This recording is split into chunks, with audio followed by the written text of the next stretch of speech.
Good afternoon, Tony Dattino, founder of USA Memory Championship, and doing my Live with Tony on Monday, April the 20th. It's almost a week after tax season, so everybody hopefully got your taxes done and you're back into some sense of normalcy.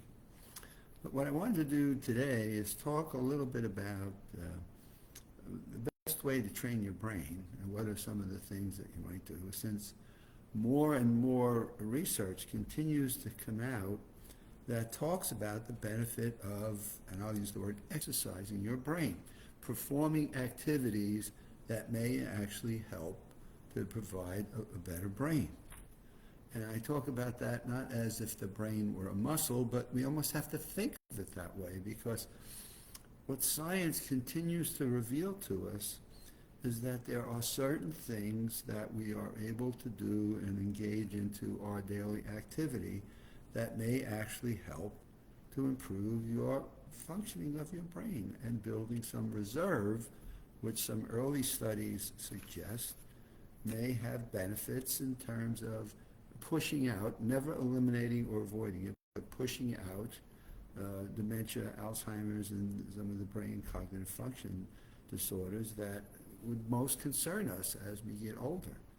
And who would ever want to think about that in reserving time in our calendar to try to exercise our brain and not build this internal fear into our thinking process over what may be inhibiting us or causing us distress, which then brings me to the second part of what I wanted to talk about.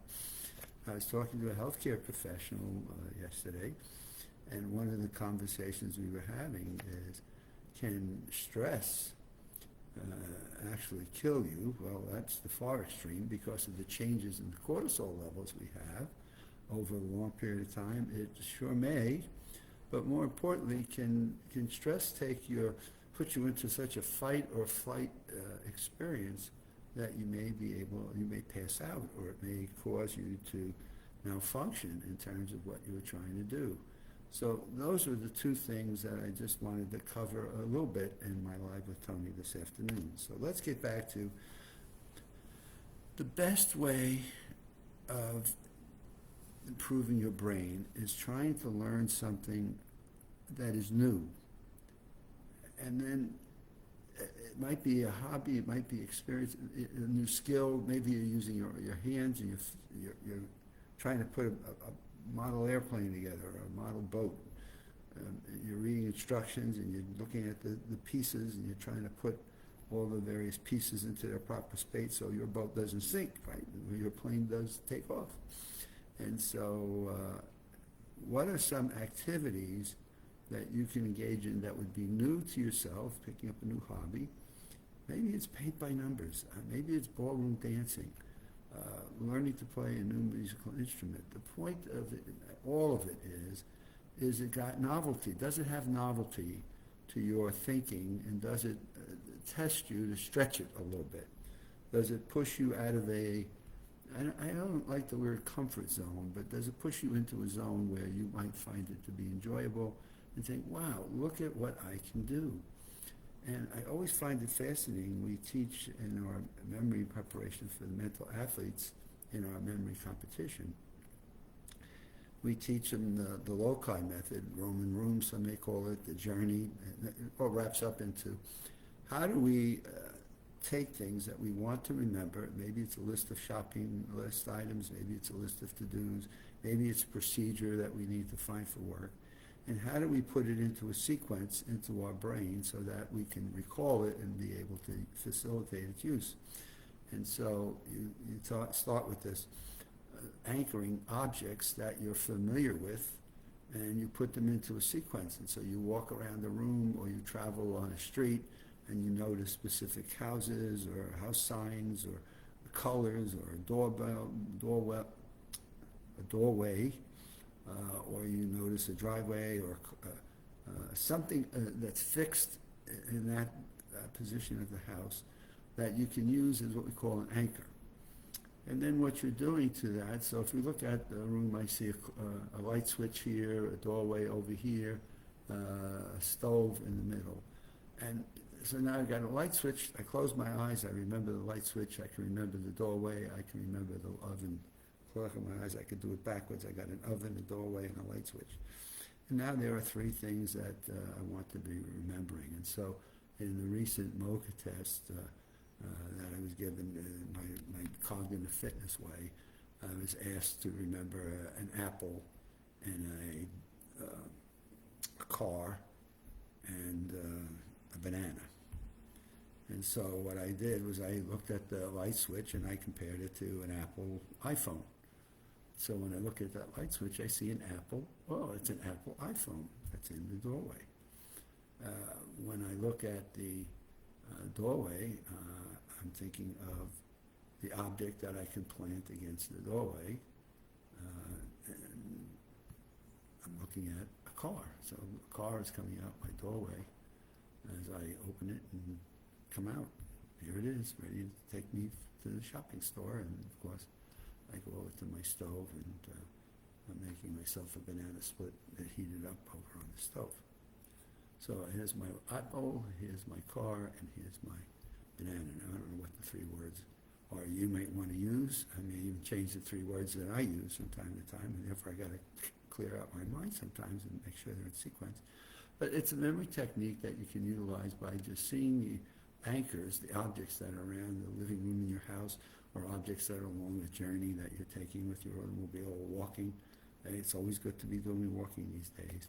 And then using those skills to bring something back to your mind that you want to retain or recall. It's also a great way of exercising. So maybe the next time I do this thing, I'll go from apple, car to banana. I'll expand it over to a cabinet and a refrigerator and a painting on the wall.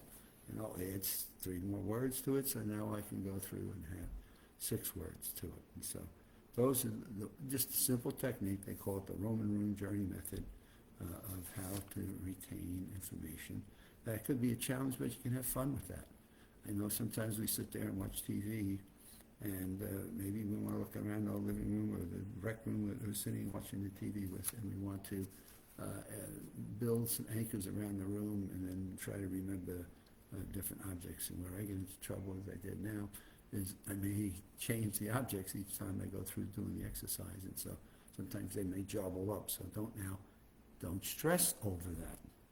Step back and say, okay, let me not get myself, oh my God, I'm going to find my body, I'm going to tense up, I'm going to get stressed over it. Just recognize what you might have done and bring yourself back down to earth and say, okay, I goofed a little bit, and now I just need to recover from it and move on from that and try not to repeat that same mistake. Because what the person was telling me yesterday, which was kind of alarming to one level, is if you really peak your level of anxiety and you really accelerate your level of stress and you're in this major fight or flight extreme, you may innocently create pattern interrupts in the process. And those pattern interrupts may cause you to forget the apple or the car or the banana. It may cause you to, wait a minute, I'm stressed and I don't remember what the object was coming out of the closet door.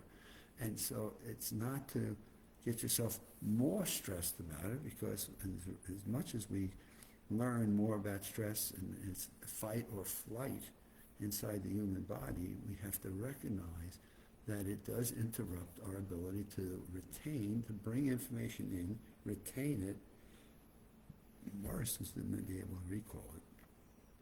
So you have to be gentle to yourself and not bring yourself into a heightened state and then try to, and that's one of the things about a lot of the brain apps that they talk about today. In today's day and age, brain apps are a big popular item, but not to the point where you get so competitive and you're driving yourself to the point where you can feel your muscles tighten, and you just got to get better at doing this exercise. You just got to get better at this brain and game, and then you get so competitive. And I have found myself in watching New York Yankee baseball games. I get so wanting them to win, being a Yankee fan, of course, and I can get myself where my blood pressure gets a little bit crazy and my stress level gets so angry that I've learned to how do I do that now? Well, I'll tape a game and I'll only replay and watch it if they win. If they lose, it's okay. I don't need to know anything.